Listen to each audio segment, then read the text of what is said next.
Hello guys, good morning. Magtatanghali na pala, mag alas 11 na. Ito, may ako stock ako na nabili doon sa pinagsusunduan ko sa bata doon sa malayo sa Namchong. Namchong, 7 station ang layo. Once a week. Doon lang kasi siya nagsuswimming. Ito dahil kahit na nagbaon ako sa kanya ng siopaw na dalawa, nagutom pa din siya kaya dumaan pa din doon sa circle. Gamit niya yung octopus niya, yun ang pinambibili niya. Tapos nung nakakita ako ng family, kasi ganun ako, tingin-tingin ako ng mga sale, saka nabili. Ayan, family, ito ko, ganun.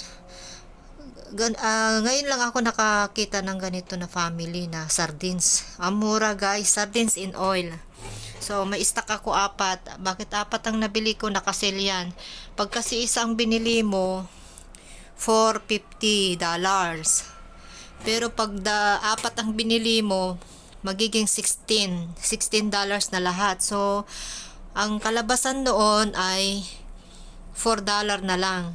Nawala na yung $50, $0.50 niya. Di, nakamenos tayo. May pera pa naman ako na 40 yata yung laman ng wallet ko. Ayun, binili ko. Tapos yung bata, sabi niya, nagpila na kami kasi, nahuli na kami, nagpila, nagbayad. Sabi niya, idagdag ko na daw dun sa babayan. Ay, wag. Sabi ko, takot ako. Kaya sige, makikita ni amo yun. Sa kanya lang yun. Kaya ito, may stock tayo na sardines. May tuyo pa ako dyan. Pinangsahog ko dun sa munggo. Yan. So, habang magsundo, yan ang kagandaan pagsundo ng bata, pwede ka makabili ng mga gusto mong bilhin, makatingin ka dun sa mga store, makasaglit ka man lang saglit, at least makatingin ka ng mga gusto mong bilhin na pang stock mo. Yan, makakabili ka talaga. Kailangan magdala ka palagi ng kahit konting pera lang. Huwag yung marami, kasi pag marami nako, mapapagastos ka.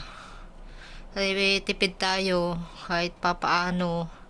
Kahit na may sahod, kailangan natin mag budget kasi may mag-aaral tayo mga guys. So stock ko dito guys, ilagay ko dito sa taas. Ito yung mga stock ko. Naubos ko na yung Indomie ko. Bili na lang ako doon sa malapit sa school ng alaga ko. Kasi 12 yun. Ay 11 yata. Or 12. Ganon din dyan, 12 din. Minsan mga iba 13.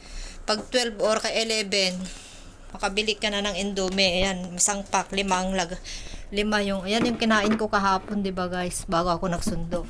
So yun yung mga stock ko. Kailangan din dito ko na ilagay stock ko kasi ayaw ni amo na nasa kalagay sa rules natin sa papel. Bago tayo pumasok dito, nag-apply, bago ako nag-start kailangan wag ka daw mag-stock dun sa bed mo, kwarto, bawal. Pero nag-stock pa din ako minsan doon, basta wag lang mapanis. Pero mas maganda na lang dito, may space tayo. Yung kape ko, ubusin ko na lang yan. Nagdadalawang isip ako bumili ng 3-in-1. Ubus na yung 3-in-1 ko. Meron ako stick, walang gatas, mapait. Pero may gatas ako sa ref na fresh. Ubusin ko yun kasi mag-expire na yun sa 4. Ano na ngayon? 30 ba ngayon? Ewan ko na. 29 or 30. 29 yata. Malapit na yun. Ito ni. Ay, yung baking soda ko baliktad kasi yata hindi ko alam paano. Ayusin ko to mamaya si nawa na. Ito yung munggo ko guys, linuto ko ngayon sa pressure cooker yung kalahati, tapos sinahugan ko ng ng tuyo. Mas naglabas ako ng konting karne doon na baboy kasi matagal na yung baboy alam ko din si sir dadala na naman yan next week pag tapos ng weekend. Kaya ubusin ko na yung karne baboy na ganito kaliit. Ayun, nandun. Ang gulo. Huwag ko. Ayaw ko andun siya sahog ko pa din yung baboy doon. Kahit may tuyo na yung munggo ko. Ito yung gamit ko doon una. Dala-dala ko yung pababa sa ang pangit naman kasi ang laki masyado. Para naman akong mukhang laging nagkakape. Ito yung sa bata di na ginagamit pero meron naman na ako dyan yung pink ayan. Tapos ito lang, i-stock ko lang dito. May toyo ako dito, may patis pa dyan. Nabili pa din ako ng gamit ko guys kasi mahirap maggamit ng mga gamit nila pag magluto ka ng sarili mong pagkain pag wala sila. Ito may ano, dinagdagan ko ng suka, yung matagal ko ng ano to, sili na blender ko yata. Oo, blender ko. Di naman masyadong maanghang pero masarap kasi may bawang yan, may konting pitsin asin, paminta. So ito may asin ako dito. Bitchin na sa loob, saka yung Manila Bay, Manila Bay na naman ang sinabi ko, yung Leaf Bay. Bakit ako Manila Bay? Lagi ko rin nababanggit Manila Bay. Leaf Bay. Ito yung asukal ko, nilagay ko na dito kasi konti na lang, kulay pink, paubos na, magbili naman tayo pag ano. So yan ang aking mga stock. Yung ano, Indomie ko,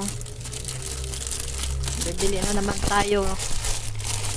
Sandali, tanggalin ko yung ano para itapon na. Ay, hindi namin tinatapon ng amo ko to yung mga plastic kasi pwede namang lagayan ng mga ano, yung ilagay sa freezer na karne na nahiwa-hiwa. So iniipon namin yung mga ganito malinis para makalibre tayo ng plastic. Ay, 'di ba? So yan na guys ang aking upload ngayon, vlog ngayon, buhay OFW, diskartehan, lifestyle, Anjo's Kitchen. Nandito ako sa kitchen, nakikipag-kitchen tayo sa amo natin. So beware lang na mag-ingat-ingat lang yung mga gagamitin, huwag nga masyadong gamitin yung mga gamit nila, ay wag talagang gamitin pag sarili mo. Pero pag kakain ako sabay sa kanila, ginagamit ko yung mga ano na. Bantala yung mga patis ko din, ginagamit ko din sa kanila. Para sa dinengdeng. So nagdedengdeng din ako. Mahilig din sila sa dinengdeng. Dito yung patis ko, oh, yung paminta ko nandyan. Oh, ito yung paminta ko, ginamit ko rin sa kanila eh. Kasi nakain din naman ako. Ito po yung suka.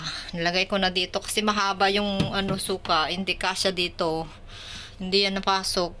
Eh, tinapon ko na yung bote. Ito na lang yung natira. Tapos dinagdagan ko yun. Yung chili. Tapos ito yung patis ko. Oh, ang haba. Kaya hindi ko mapasok-pasok dyan. Pero pag nandito na sa amo, tago ko na yun. Lagay ko sa plastic na parang ganito. At dito ko na rin ilagay. Itago ko doon. Kasi masyado na ako maraming ano stock dito na gamit ko. Nakakahiya guys.